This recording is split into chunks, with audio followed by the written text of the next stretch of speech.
Salut à tous, on est dimanche, il est 17h, c'est bientôt l'heure de la sieste, mais retenez-vous, j'ai une histoire à vous raconter qui vaut le détour. Une seule défaite, trois leçons pour nous à retenir, simple mortel. Donc on part pour Dubaï, c'est dimanche dernier, quatrième tour de la Dubaï Desert Classic sur le Majlis Course de l'Emirates Golf Club. Pour vous situer, c'est un par 72 avec des trous pas trop longs, mais par contre des fairways étroits, des rêves plutôt punitifs et des greens assez tordus. Donc malgré tout, un parcours petit mais coriace. On va s'intéresser à trois joueurs qui ont fait le spectacle en ce dimanche, qui ont effacé le leader. Victor Hovland, parti à 6 coups de la tête, donc en premier. Ensuite Richard Bland, parti à 4 coups de la tête, juste suivi par Rory McIlroy, parti lui seulement à 2 coups du leader, qui était Justin Harding. Pour bien mettre en relief les trois leçons qu'on va tirer de cette journée, je vous propose de jeter un œil sur le profil de ces trois joueurs, qui, même si on les connaît de nom, parfois on se rend pas forcément compte de leur physique ou de l'importance de leur carrière. Donc n'hésitez pas à faire pause sur les écrans si vous avez besoin de lire. En premier, on a Rory McIlroy. Alors Rory McIlroy, il a plus aucune preuve à faire, hein, beau bébé aujourd'hui qui fait 1m75 je crois pour presque 72 kilos. Bien musclé, il tape très fort la balle, c'est le quatrième meilleur frappeur du circuit. Il a gagné son dernier tournoi en octobre ou novembre, octobre 2021. Donc encore chaud, mais on le sait plutôt sensible à l'arrivée de la victoire. Ensuite, on a Richard Bland. Alors, Richard Bland, rien à voir. Richard Bland, il a 48 ans, donc presque quinquas, l'ami. Ça fait presque 500 tournois qu'il joue sur le circuit européen.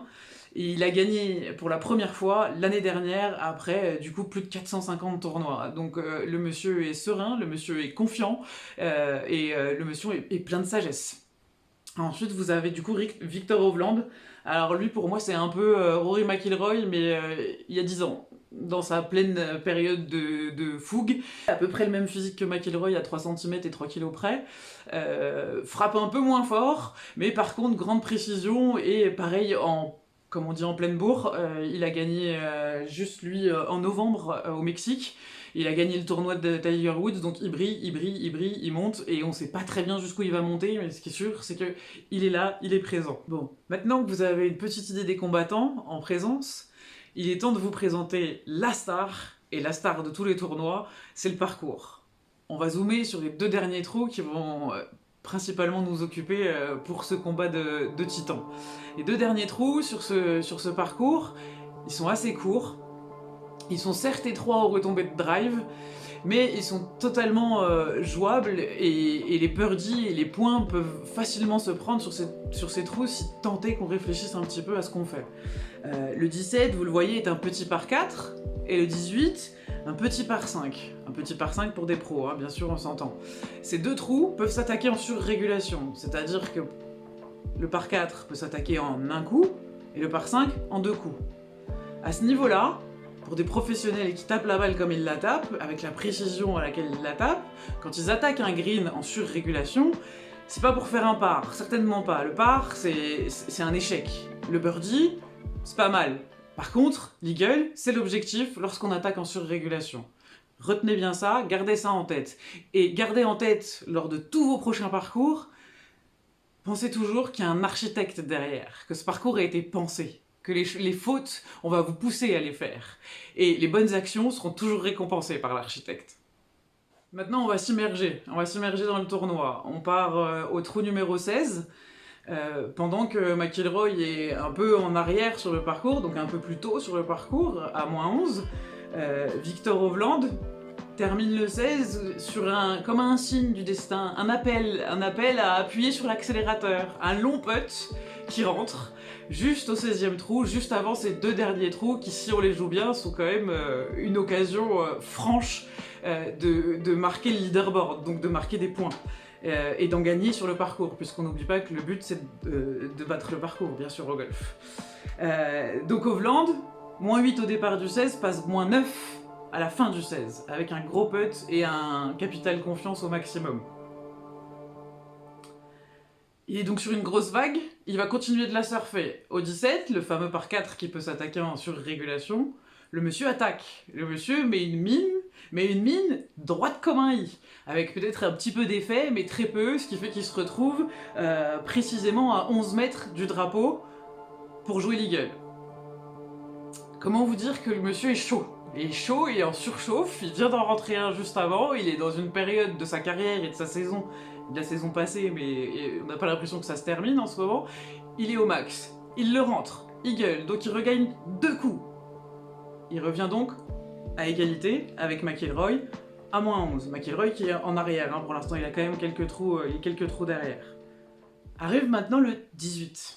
Donc dernier trou pour Hovland, c'est le dernier moment pour marquer des points et peut-être arriver en tête au clubhouse en se disant moi j'ai fini, arrivera ce qui arrivera.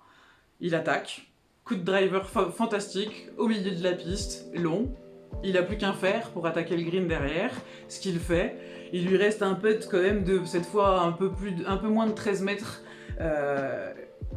Il le rentre pas, l'eagle est pas fait, mais par contre le birdie, il est donné quasiment. Donc, -12, il est en tête, leader au clubhouse. Il est co-leader pour être même précis, puisque McIlroy, quand même en réponse, a fait lui aussi à rentrer un long putt et est passé à -12. Jusque là vous suivez, grosse offensive de Hovland, il est revenu de 6 coups derrière la tête, et le voilà maintenant en tête, leader au clubhouse, pendant que McIlroy et Blend vont devoir finir cette partie. On a un leader au clubhouse, et un autre sur le parcours en dernière partie, les deux sont à -12. On retourne au 17. Là, on a Richard Blend, l'anglais, qui se présente au départ, avec lui un score à -10, donc 2 coups de retard sur la tête.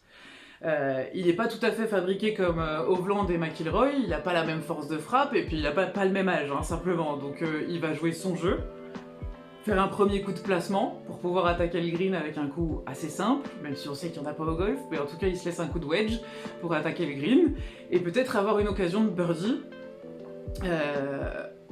à concrétiser. Chose faite, il se retrouve avec un putt de moins de 3 mètres. C'est une belle occasion de birdie sur un green comme celui-ci. Il le rentre. Il est lui aussi dans une pente ascendante, la confiance est là. Il va se présenter du coup au 18 avec seulement un coup de retard sur nos deux leaders. On reste sur le 17. On va pas tout de suite finir avec Blend, on ira le rejoindre après, parce qu'au 17, juste derrière Blend, bien sûr, il y a McIlroy. McIlroy, il a juste oublié une chose avant de prendre le départ de ce trou, c'est de compter. Il est -12, il a 2 trous qui sont des occasions ouvertes de birdie, donc il a juste un point à prendre sur 2 trous qui sont plutôt faciles à jouer si on fait les bons choix. Il fait le choix d'attaquer en surrégulation le 17, donc du coup si on attaque en surrégulation à son niveau, c'est pour faire 2. Donc c'est déjà pour gagner 2 coups au 17, alors qu'en vrai il a besoin que d'un coup, hein, s'il est lucide. Il attaque, il rate. Je vous laisse admirer la photo, il se met en bonne posture. De là, il arrive quand même à sortir la balle, hein, ce qui est pas si mal que ça, parce qu'on aurait pu craindre pire. Ça peut faire un peu ce que ça veut quand il arrive d'ici. Il rate, il se retrouve avec une approche, du coup, pour faire 3. Du rough, une balle, bon, pas trop mal placée, mais enfin, c'est quand même pas la joie, l'herbe est épaisse. L'approche est très belle, passe juste à côté, mais il se retrouve avec un par. C'est un échec pour un joueur comme Rory sur un trou comme celui-là. C'est un gros échec, donc là il commence à rentrer déjà dans une spirale qui est plus très positive. Bon, on sentait bien qu'elle allait pas vers le positif, mais enfin là c'est clairement, je commence à appuyer sur le frein, voire même j'ai la main sur le frein à main. Donc, pendant ce temps-là, bien sûr, lui, Richard Blend, qu'est-ce qu'il a fait? Bah, comme au 17, hein, il a pris le 18, il a dit « je change pas qui je suis ». Je pose la balle au milieu, 1 fois, 2 fois, en 3 j'attaque le green. Donc 3, il se retrouve quand même avec un certain putt, mais pareil, à l'énergie, au moral, il est confiant, il reste en confiance, il reste sur sa bonne dynamique, il rentre le putt, le point est serré, il est à -12 au clubhouse, co-leader avec Viktor Hovland. La grande différence entre eux et Rory, c'est qu'eux sont dans une bonne spirale, ils sont au clubhouse, Rory est dans une mauvaise, et il lui reste encore un trou à jouer. Rory arrive au 18. Alors le 18, il a même déjà attaqué le 18. Mise en jeu, au bois 3. Moi je me dis, chouette, le garçon a compris. Il n'attaque pas, il va nous prendre le green en régulation, pas de soucis, et tenter de gagner, en tout cas de gagner ce tournoi avec un birdie et un putt, comme il en a rentré plein dans sa partie. Sa partie, elle s'est faite sur son putting, c'est pas sur son driving, c'est pas sur ses coups de fer. Il s'est retrouvé à mettre des longs putts. Je crois que sur ses trois premiers birdies, il rentre 9 mètres, 6 mètres et 8 mètres, quelque chose comme ça. Donc on n'est pas dans l'anodin. Bois 3 au départ du 18, donc ne me laissez pas partir, je m'enfuis. C'est comme ça, c'est la passion. Je pars, je m'en vais et après je reviens plus. Donc il est au 18, départ du 18, il met le bois 3. Je suis confiante, je me dis chouette, il va le faire, il va être serein, il va au moins aller chercher l'égalité. Non. Deuxième coup, qu'est-ce qu'il fait? Il a assuré la mise en jeu. Deuxième coup, recoup de bois 3 pour aller attaquer le green en surrégulation. Là, la mâchoire m'en tombe. La balle tombe dans l'eau, vous voyez le dessin sur l'écran, l'image est claire, c'est plein bassin comme on dit chez moi. Et alors là, je me dis, clairement, la partie à mon avis elle est perdue, il pourra faire ce qu'il voudra, il va ni aller en play-off ni quoi que ce soit, il va juste rentrer à la maison, aller au vestiaire, récupérer ses affaires, et il reviendra la semaine prochaine. Pourquoi? Pourquoi je me dis ça? Parce que, en fait, s'il fallait attaquer sur ce trou, s'il fallait mettre l'eau en jeu à un moment donné, c'était à la mise en jeu, en mettant un coup de driver. On attaque tout de suite, on y va. Et s'il la mettait dans l'eau, au pire, au driver, il drop, il est en 2 sur le fairway, normalement pas trop loin, en tout cas moins loin qu'il ne l'était là, pas trop loin du green. Donc ça veut dire qu'il attaque le green en 3, en régulation, pas de souci. Là, non. 1, milieu de fairway avec un bois 3, deuxième bois 3 dans l'eau, 3, il drop. Seulement au 4e coup, il va finir par attaquer le green. Alors il se met pas trop loin, hein, l'approche est pas mauvaise, je vous laisse constater. C'est peut-être un peu de 4 mètres, entre 4 et 5 mètres. La dynamique est mauvaise, le mental est pas bon, il vient de faire que des mauvais coups, on sait même plus à quoi il joue en fait, on sait plus si c'est du golf ou autre chose. En tout cas, il a arrêté de briller depuis un moment, je sais pas si c'est ce qu'il essayait de faire.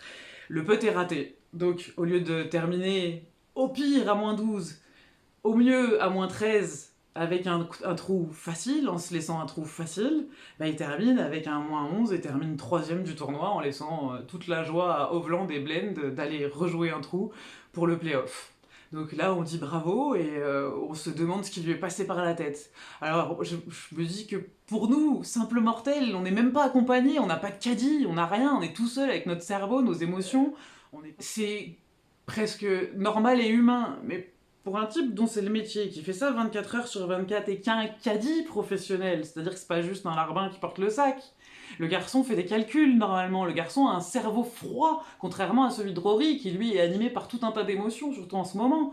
Et non, rien. Au 17, je me prends une veste, au 18, je me la retourne et je la reprends. Et oui, j'avais mis cette image parce que la suivante, elle me fait marrer parce que c'est vraiment l'attitude d'un mec qui est toxique. C'est le genre de gars, il faut pas l'approcher quand il a fini sa partie. Il vient de faire les 2 plus énormes boulettes de sa vie, il avait tout dans la main, au creux de la main, et puis il a tout laissé partir. Donc on le voit tout de suite dans la tête, c'est fuyez-moi, ou je vais arracher mon t-shirt comme la dernière fois, quoi. Donc Rory vestiaire, Hovland et Blend repartent pour un trou de play-off au 18. Rien de changé, les deux font ce qu'ils ont su faire pendant leurs 4 jours. Blend attaque le green en 3 coups, se retrouve avec un putt pas long, mais enfin pas court non plus quand il s'agit de faire birdie. Et Hovland se retrouve lui sur le green en 2 coups, donc avec une occasion d'eagle. Il putt en premier, il place la balle à quelques centimètres du trou, elle est presque donnée comme on dit, donc le birdie est fait. Et du coup la pression est double sur Richard Blend, qui sait qu'il a un putt pas non plus donné pour lui pour le faire birdie. Pour faire le birdie. Blend ratera, mais victoire méritée d'Hovland, c'était un beau spectacle, il n'y a pas eu d'injustice, il n'y a pas eu de coup raté, il n'y a pas eu de mauvais choix. Parce que de ces joueurs-là, il faut pas retenir que le swing, que la technique, que la mécanique. Il faut s'attarder sur autre chose. Du coup, on va retenir 3 leçons de ce dimanche, et j'espère que vous avez tout bien suivi et que tout était clair. La première des leçons, c'est Rory qui nous l'a, entre guillemets, soufflé. Plus que soufflé, même, elle était hurlée dans le vent. C'est le golf, n'oubliez jamais que au golf, on se demande combien on doit faire avant de se demander comment on va faire ce combien. Le golf, c'est vraiment combien avant comment. C'est essentiel, c'est ce qu'il a manqué à Rory, il aurait fallu qu'il compte. Pour vous le dire, il a joué les 2 derniers trous comme s'il lui manquait 4 coups pour gagner ce tournoi. Il attaque l'eagle sur les 2 trous. Or, il lui en manquait qu'un. Donc le monsieur joue pour gagner 4 coups, il lui en manque qu'un, il finit par en perdre un. Alors faites le calcul, hein, pour nous c'est pas grave, ça nous est tous arrivé en plus de faire ce genre de choses. Pour lui ça l'est, donc retenez-le pour lui et qu'au moins ça serve à quelque chose. Si lui nous refait la même boulette la semaine prochaine, tant pis, mais au moins vous retenez-le, c'est combien avant comment et c'est très très important, c'est la source du jeu le combien. Leçon numéro 2, c'est grâce à Richard Blen celle-là qu'on va la retenir. Ne laissez pas vos émotions diriger vos choix. Des chiffres et du bon sens font des miracles. La preuve, regardez les chiffres qui suivent. Et n'hésitez pas à faire pause si vous voulez un peu vous attarder dessus. Donc laissez-moi vous parler de la deuxième ligne du premier tableau. Richard Blen, je fais comme si je le connaissais, mais non, toujours pas. Richard, il est à 7 coups sous le par au total des 4 tours sur les 2 derniers trous. Je vous la refais. Sur le 17 et le 18, au total des 4 tours, il est à 7 coups sous le par. Alors ça, en langage commun, c'est facile. Il a explosé le parcours sur les 2 derniers trous. C'est comme ça qu'on dit. Et je vous rappelle le profil du joueur, vous pouvez détailler en regardant les chiffres. C'est quelqu'un qui tape à 284 yards en moyenne, donc 256 mètres. C'est pas fou. C'est pas fou. Il a 48 ans. Il est 173e au niveau de la frappe de balle. En revanche, 61% de ses drives sont sur le fairway. On peut pas en dire autant de tous les gros frappeurs. Alors maintenant, Rory, lui, il joue dans le par sur les 2 derniers trous au total des 4 tours. Donc quand même 7 coups de différence avec Richard. Et lui, il a pas du tout battu ces 2 trous. Hein. Alors ça, il les a même perdus. Il a perdu sur le parcours, sur ces 2 derniers trous. Pourtant, je vous laisse admirer les chiffres. Regardez la longueur de drive, bien plus que Richard Blen. On est presque à 30 mètres d'écart. Et lui, il a par contre un tout petit 49% comparé au 61% de Richard Blen à la précision. Quant au reste du jeu, on voit bien qu'il n'y a pas grand-chose qui brille chez Rory, en tout cas l'année dernière, même s'il a eu des victoires, on voit que le reste du jeu n'est pas à la hauteur de son classement mondial, et qui, je le rappelle, est 6ème. Alors on termine du coup sur Victor. Victor, lui, il fait 4 coups sous le par au total des 4 tours sur ces 2 derniers trous. Rappelez-vous qu'il a quand même fait 3 coups sous le par rien qu'au dernier tour. Donc ça veut dire que sur les 3 autres tours, il était à -1 total, ce qui était pas fou. Mais en revanche, lui, il a assuré l'essentiel. C'est-à-dire qu'au moment où il fallait les faire, ces 3 points, bah, il les a fait. Aucun problème. Je vous laisse regarder le détail des chiffres. Je vous fais juste une petite parenthèse. Quand vous voyez le nombre de greens qu'il prend en régulation, donc c'est des chiffres qui sont en orange sur le tableau, c'est pas seulement une question de driving, de prendre autant de greens en régulation, ni de qualité de jeu de fer. Il est aussi question d'adopter les stratégies justes et de faire les justes choix pour pouvoir avoir le score qu'on attendait. Après, évidemment, la qualité de putting, on reviendra pas là-dessus, il n'y a pas de putting, il n'y a pas de score sans putting, et c'est bien avec le putter qu'on fait tomber les dollars, hein, c'est pas avec le driver. Je rebondis sur Victor pour notre 3ème leçon, vous inquiétez pas, ça lui fera pas mal. On constate chez Victor une grande capacité qui est souvent due à la jeunesse à foncer au bon moment.